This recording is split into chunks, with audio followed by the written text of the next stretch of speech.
月1号开学第一天，我刚踏入校园，喇叭里便播报起奇怪的规则。欢迎来到降之中学，你们将在这里共同度过3年时光，请遵循以下规则：一、校内不得恋爱，如有人向你示爱，请立刻上报教务处，那人已经不是你同学了，学校会对那位同学进行清除。2、不得将食品带入教室，食品来源是食堂，如发现有同学私自携带食品，请上报班主任，你不会在第2天看到他。3、所有学生每天上午9点50分都必须前往操场进行跑操，如果身体有问题，也不得滞留教室，去操场散步是个不错的选择。4、男生在校不准烫头、留长发，如有发现，请立刻上报导员，导员会亲自处理。5、下午6点25为放学时间，放学后请务必前往食堂用餐，并在7点前返回教室。从食堂回到教室后，请坐下并自习，任何人不得离开教室。6、请所有学生在食堂1、2层用餐，所有教职员工及教师子女前往食堂3楼用餐，我们为您提供点餐服务，学生不得前往3楼。7、假期是真实存在的，周末学校会正常放假，虽然学校不会强迫你上课，但请你周末上午7点自觉到校，晚上正常自习。8、请按时上交作业，认真完成老师布置的作业，如果没有完成，你的安全就不会得到保障，但注意，学校没有体罚学生的行为。9、请在9点30分之前进入宿舍，10点整宿舍会准时熄灯，不得在宿舍使用大功率，不得使用吹风机。10、学校没有体育课，如发现体育课，请立刻通知语文、数学、英语老师，他们会知道怎么做。切记，这是一份秘密校规，你们一定要按时上课，不得旷课、迟到、早退，请每一位学生务必遵守。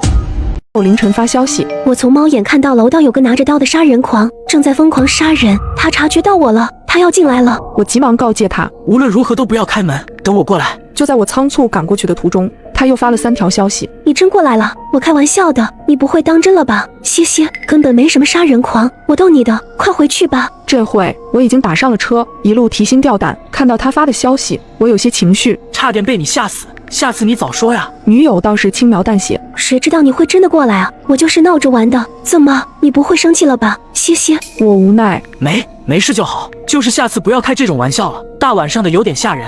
下次不会了，嘻嘻。虽然他说没事，但我还是放心不下，就打了个视频过去。出乎意料的，视频只响了一声就被挂断。怎么不接？我要睡了，好困，嘻嘻。看着手机里嘻嘻这2个字，怎么看怎么扎眼。你嘻嘻啥？没啥，今晚开心。我越看越觉得不对，平时女友是比较严肃的性格，像嘻嘻这种带有调皮活泼的语气词，她从来不会用，该不会是别人拿着她的手机吧？这个念头一生出来，我遍体生寒，立刻用我的新手机打个视频过去。这么精彩的内容，还得配合我的新手机观看。旧的 Mate 50 Pro 我放转转上回收了1700多，像我换下来的旧手机、笔记本、相机啥的，都会约转转工程师免费上门估个价，价格满意现场打钱，特别靠谱。总之听我的，二手回收认准转转 APP 就对了。这次视频倒是没有挂断，但是响了很久都没人接，我又打他电话，让我意外的是，电话竟然接通了，那头女友声音疲倦，干嘛？我要睡了，好困。我立刻追问，怎么不接视频？女友还是那句，我要睡了，好困。说完他就挂断了电话。司机大哥从后视镜看了我一眼，哥们没事吧？你脸色有些难看。后视镜里我的脸色发白，手也止不住的发抖，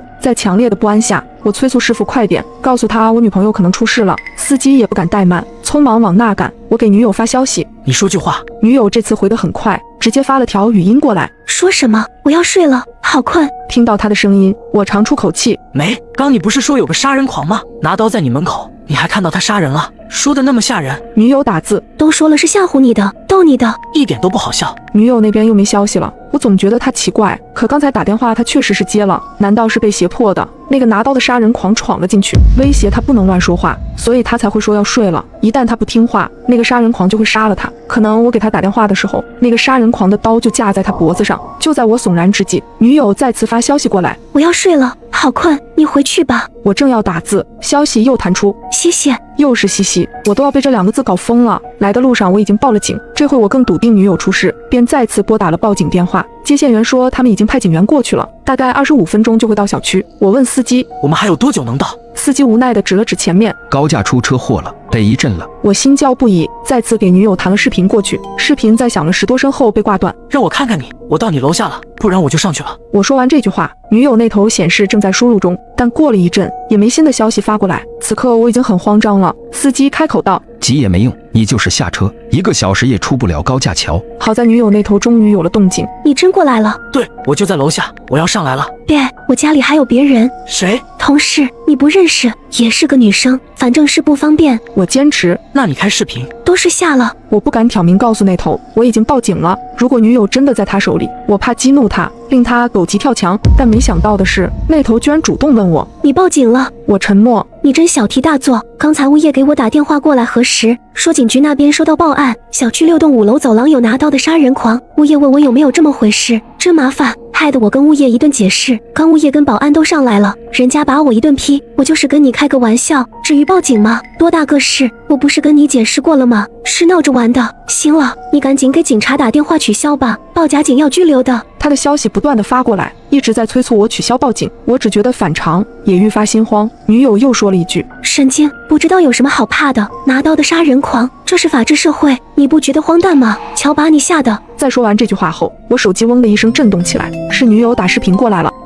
期间，我在网上刷到一个帖子：惨案，美孚公寓遭遇黑熊入侵，无一生还。我瞪大眼睛，因为我所在的公寓就叫美孚公寓。下一秒，门上传来了指甲摩擦门的声音，我吓得一激灵。现在刚好是5月2号，我爸妈带着我妹出去旅游了。由于我还有个课题要完成，便留在了家里。刚刚那声音像极了有东西用长长的指甲在门上摩擦发出的声音。我恐惧地走到门边，探头往猫眼看去，走廊黑漆漆的，什么也看不见。不过那声音也没再响起来了，我松了口气，心想刚刚或许是听错了吧，肯定是受到那帖子的影响。那帖子是我无意中刷到的。最搞笑的是，帖子的发布时间是5月5号，也就是3天之后，很显然是个恶作剧帖子。不过那帖子说的内容实在有些吓人。帖子里说，在5月2号这天，有一只逃跑的黑熊进入了美孚公寓。这只黑熊非常的邪门，智商更是高的诡异。据说在这之前，这只黑熊是一只实验室黑熊，黑熊吃完人之后就消失了，到现在也没有抓到。有民间组织分析，这只黑熊是一只已经修成精的黑熊，它能在吃了人之后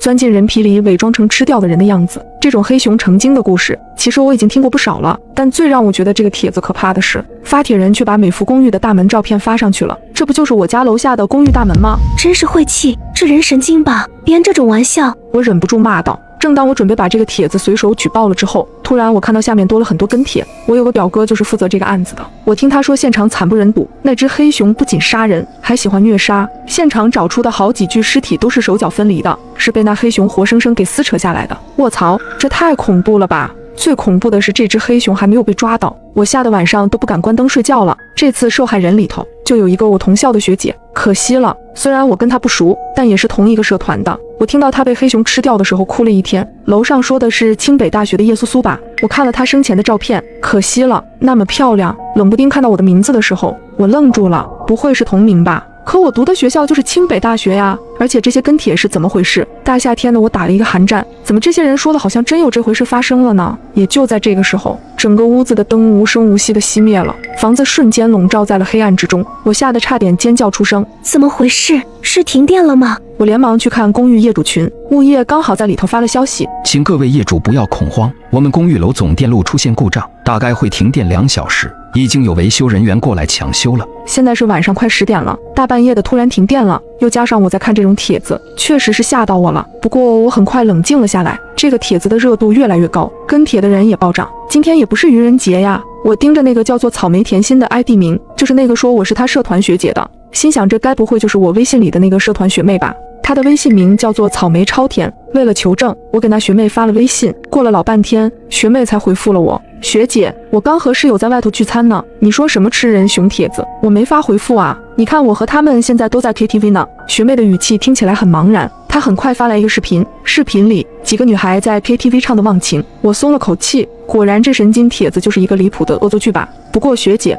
我在某书的 AD 名的确叫做草莓甜心，你怎么知道的呀？难不成你刷到我发的内容了吗？一瞬间我愣住了，我想要把这个回复截图发给学妹，可我却截图不了，一旦我试图截图就会死机，甚至我在这个帖子下面也发不了任何回复。但我退出去看其他帖子，都是能正常截图和回复的。我皱起眉头，感觉到了一种不安感。随着帖子的热度越来越高，有人说想看下叶苏苏的照片，有网友很快把照片发了出来。当我看清照片的一瞬间，血液仿佛都凉了几分，因为照片里这人的确是我。可惜了，叶苏苏本来很快就保送读博了，他爸妈回来后看见他的尸体，一夜白头。据说叶苏苏的脸皮都被那黑熊扒了下来。叶苏苏好像还有个妹妹，他妹现在据说患上了抑郁症，自杀了好几次了。该死的黑熊，我要是见到那熊，非得把他熊胆都掏出来。楼上的，你还是自求多福，求那黑熊不要吃你吧。我呼吸愈发的急促，心脏狂跳，后背阵阵发冷。如果这是真实的，那么只有一种可能，这个帖子来自于3天后的未来。就在今晚，会有一只实验室逃出来的黑熊闯入公寓，然后将我们所有人都杀光。我一下就想到了我刚刚听到指甲摩擦门的声音，那有可能并不是我听错了，而是那只黑熊已经进来了。我额头一下全是冷汗，可我不知道要怎么提醒正住在公寓里的其他人。要说有熊进来了，不仅没人相信，肯定还会把我当成神经病。我也不能报警，因为这件事还没发生。要是贸然报警，连警察都会觉得我疯了。正当我不知如何是好的时候，一个十分细微的声音吸引了我的注意，像是有什么东西正在用指甲敲击着门，一下又一下，十分有规律。我突然想起刚刚我在猫眼外什么也没看到，可走廊是黑的，那黑熊也是黑的。如果那黑熊就藏在门外，我也是看不清楚的。一想到那黑熊可能已经来到我门口，我后背汗毛耸立。走廊是声控灯，而且这灯是应急用的，不会因为停电而失去作用，只要有人走过都会亮起来。可现在门缝里没有任何光亮透进来，如果门口真是那黑熊，难道他会隐藏自己的脚步声？我紧张地拿起厨房里的水果刀，小心翼翼地靠近门。屋外一片寂静，一点声音也没有。但这正是我觉得奇怪的地方。我家住在504，这层楼一共有4间房，住了3户人家。502住的是一个2次元宅男高中生，好像叫小伟。小伟平时住校，只在放假的时候回来住，可每次一放假，他准通宵打游戏，声音还开得老大。可今天502安静的出奇，连一点动静都没有。501住的是一个年轻的单身妈妈，她那孩子也就几个月大，正处于时不时就哭闹的阶段。可今晚我愣是没听见一点孩子的哭声，安静的实在有些过于奇怪了。我探头去看猫眼，可外头还是黑的，什么也看不清。也就在这个时候，突然感应灯亮了，有脚步声响起，我听到脚步声停在了502的门口，砰砰，有人敲了502的门。这时我看到业主群里发了新消息，我们维修人员需要挨户检查各位业主家的电力设备，会有进门检查的可能，辛苦各位业主配合一下。原来是维修人员。敲门声持续了很久，我才听到502开了门。几秒后，关门声响起，看来是维修人员进去了。可我等了半个多小时，都没听到开门声再响起。检查电力要这么久，我有些困惑和不安。我给物业发去了微信，问他上门检查得多久。物业秒回，一般10来分钟，不过也说不准，要是遇到问题可能会久一点。不过我们的维修人员还没到，他说堵路上了。什么？维修人员还没到的话，那刚刚进502的是谁？我有502的小伟的微信，我连忙给小伟发了消息。小伟过了一会儿才回复了我，姐，我家水管破了，大晚上找人修呢。我给他打着手电筒修了半个多小时了，也没弄好，真折腾。我松了口气，想自己真的太疑神疑鬼了。但很快我又觉得不对劲。小伟之前在群里说话的时候，特别喜欢颜文字，每句话都得带个颜文字。可他刚刚给我发的这句话，没带半点颜文字。不过姐，你原来在家呀？我还以为你跟你爸妈出去了呢。小伟突然来了一句莫名其妙的话，我心里咯噔一声，总觉得有些不安。也就在这时，业主群里有人说话了：502，你家水管破裂了，怎么还没修好啊？弄得现在我家卫生间里都是水，把家具弄坏了你赔。我打你电话也不接，受不了，我要上去看看。我记得402住着的是一家3口，现在在群里说话的是402的男主人，男人5大3粗的，看起来就不太好惹。我连忙在物业群里发了消息，艾特所有人，今晚感觉不太太平，大家尽量不要出门。不过没人理我。也是，我突然发这么一条奇怪的消息，要我看见了也只会当作没看见。很快我听到了402上来的声音，他怒气冲冲地猛拍502的门。过了一会儿，502开门了。502，你人呢？我听到402站在门口大喊的声音，很显然小伟并没有出来。我小心翼翼地推开门，只留了一点缝隙往外看去。男人站在门口，似乎在犹豫该不该进去，因为402家里太黑了，连一点光都没有透出来。可刚刚小伟不还说是集水管工打着手电修水管，那怎么可能里头一片漆黑呢？我紧张的心突突跳。502的门只开了一点，虚掩着一条2指宽的缝隙。赶紧出来啊！我知道你在家，不出来我就进去了。男人骂骂咧咧，可502里头一点声音都没有发出，死一般的寂静，静得我只听到自己的心跳声和402急促的呼吸声。你这个缩头乌龟，那老子进去了，你可别说老子私闯民宅。男人气不过伸手一推，但他只推了一半，就像是被什么东西给挡住了，就好像有什么东西正站在门后抵着门一样。我被自己脑补的这个画面吓得浑身发毛。402也感觉不对，使劲推了推门。谁站在门后也不说话，故意吓唬老子。但402的声音也带上一点颤音。男人掏出了手机，打开手机手电筒往里头照去。下一刻，我和男人同时倒吸一口凉气。在手电光源的映照下，门后投出一个非常庞大的影子，那影子非常的大，看起来根本就不是人类的影子，更像是一只体型非常大的黑熊。男人也被吓得倒退一步。这什么东西啊？我焦急地把门推开大一点，压低声音朝他喊道：赶紧过来，那后头是一只黑熊。男人听到我的声音，难以置信地看着我。下一秒，一只巨大的熊爪飞快地从门后伸出，男人根本来不及躲，就被猛地拉进门内。我惊恐地捂住嘴，我只听到男人发出一声短促的惨叫，但很快就没声音了。我赶紧关上门，很快我听到了令人毛骨悚然的咀嚼声，男人肯定是被黑熊吃了。最开始进入小伟家的维修工应该就是那只黑熊，他吃掉了小伟，然后又用小伟手机来回复我的信息。现在我完全暴露了我一个人在家的事实，可我如果坚持不开门的话，黑熊又怎么进来？我颤抖着点开手机里的帖子，想要寻找一些有用的线索。突然我看到了有网友问出了和我一样的疑惑，如果不开门的话，那黑熊不就进不来了吗？公寓那么多人，怎么可能都会被杀死？底下很快有人评论，你是不知道，听说那黑熊邪得厉害。我听附近的居民说，那黑熊能从窗户里爬进来。不是吧，美孚公寓一共有8层啊，它这么高怎么爬进来？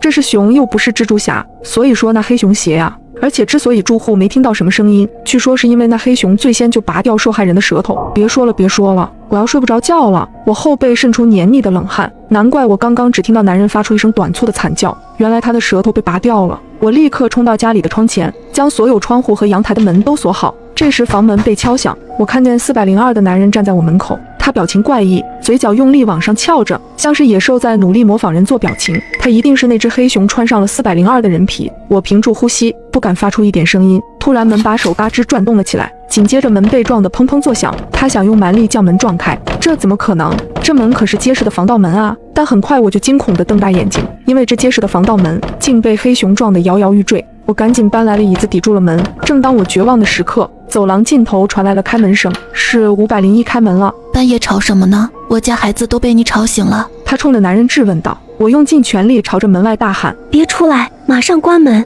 ！402男人的脑袋以极快的速度扭了过去。几乎同时，我听到门重重关上的声音，门外的脚步声朝着501走去。501给我发来了微信，门外呢是楼下的402吗？怎么瞧着不太对呀？还有你让我关门，是他有危险吗？不知道怎么跟你解释，反正那不是402，也不是人。你锁好窗户，别让他从窗户爬进来。不管谁喊你都不要开门，现在待在家里才是最安全的。男人正在敲501的门。501妹子，能借我一点感冒药吗？我儿子发烧了，刚刚敲了半天504的门，他没开，我就着急了点，吓到你了吧？不好意思。我心里祈祷501可千万别信402的话。还好501也察觉到402不对，不出声也没开门。402见501也不开门，脸色瞬间变得十分阴沉。他正准备撞门的时候，拐角处突然传来一个女人的声音：老公，你怎么去这么久啊？502的水管还没修好啊，一直在漏水，而且漏的水全是红色的，看着怪恶心的。不好，402的老婆找来了。一瞬间，我不知该如何是好。如果开门，402极有可能闯进来；可如果不开门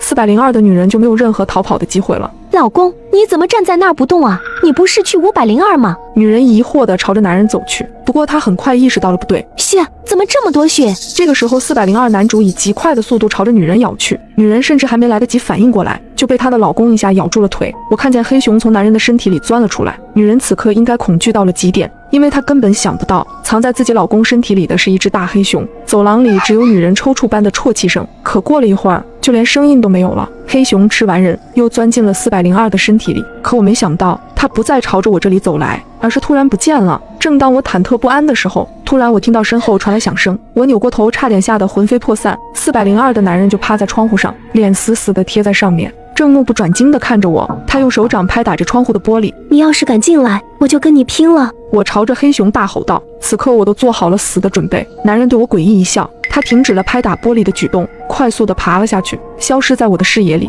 我愣住了，难道这黑熊放弃了？可不应该啊，一定有什么其他的原因。为了寻找线索，我又点进了帖子，我快速浏览着，希望能多找到一点有用的细节。有一个评论吸引了我的注意力，我有一个疑问，为什么叶苏苏和501是黑熊最后吃掉的呀？他先吃掉了504，然后把这两人留到了最后，我有点不理解。楼上的，这么跟你说吧，我老家都说黑熊血，是因为黑熊这玩意儿喜欢将最嫩的食物留到最后。你想想，叶苏苏长得那么漂亮，501还有一个婴儿，那婴儿被发现的时候，脑袋都被开瓢了。看到这个回复的瞬间，我汗毛耸立。